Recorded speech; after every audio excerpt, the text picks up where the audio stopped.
इमरान खान ने एक बार फिर अपने वर्करां नूं टंगा के अपने लिए माफ़ी की अर्जी तोड़ दी। इमरान खान ने 9 मई के वापरे कांड की माफ़ी मंगण की हामी भर लई। माफ़ी की हामी इस शर्त उत्ते भरी कि उस दिन के कांड दी CCTV वीडियो सामने लियाईयां जाण।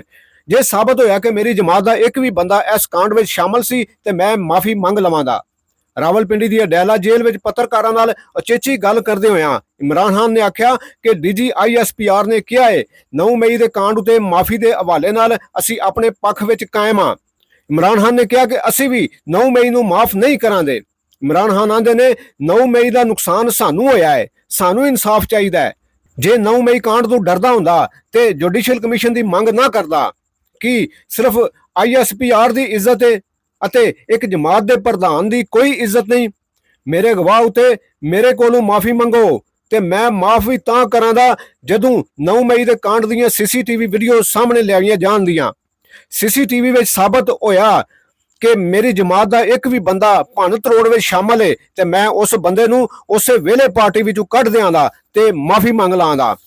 इमरान खान ने कहा कि जे तुहाडे कोल सबूत पे होए ने ते तुसीं छुपा काथों रहे हो।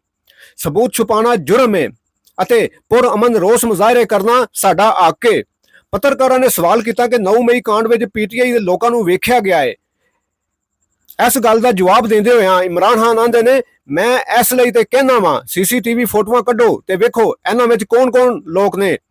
एक पत्रकार ने पूछा कि 9 मई वाले दिन तुहाडे लोकां दे हत्थां विच पेट्रोल बंब वेखे गए सन, जिस दे जवाब विच इमरान खान ने इतराफ किया कि पेट्रोल बंब असां जमान पार्क लाहौर विच वरते सन और किधरे भी नहीं।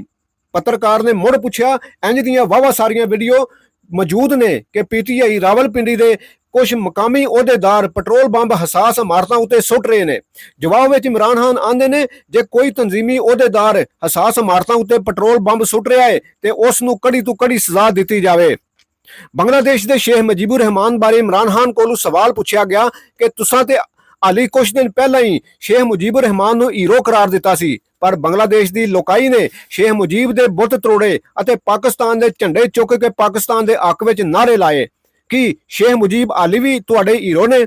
इमरान खान ने आख्या शेख मुजीब बारे जो भी गल कीती सी ओ अमूद रहमान कमीशन रिपोर्ट विच मेरी नहीं। इमरान खान के इन्हां बयानों तो बाद पाकिस्तान मुस्लिम लीग नून का बयान भी सामने आ गया। पाकिस्तान मुस्लिम लीग नून के आगू तलाल चौधरी का कहना सी कि 9 मई के कांड रचाण वाला हुण सबूत मांग रहा है।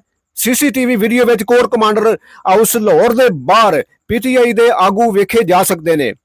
यह कदी गलमे नूं हथ पांदा है अते कदी पैरां नूं। तलाल चौधरी ने कहा कि मैं इमरान खान नूं मत देना वा शर्त वाली माफ़ी मंगन तो चंगा है इको वारी बिना किसी शर्त तो माफ़ी मंग लो।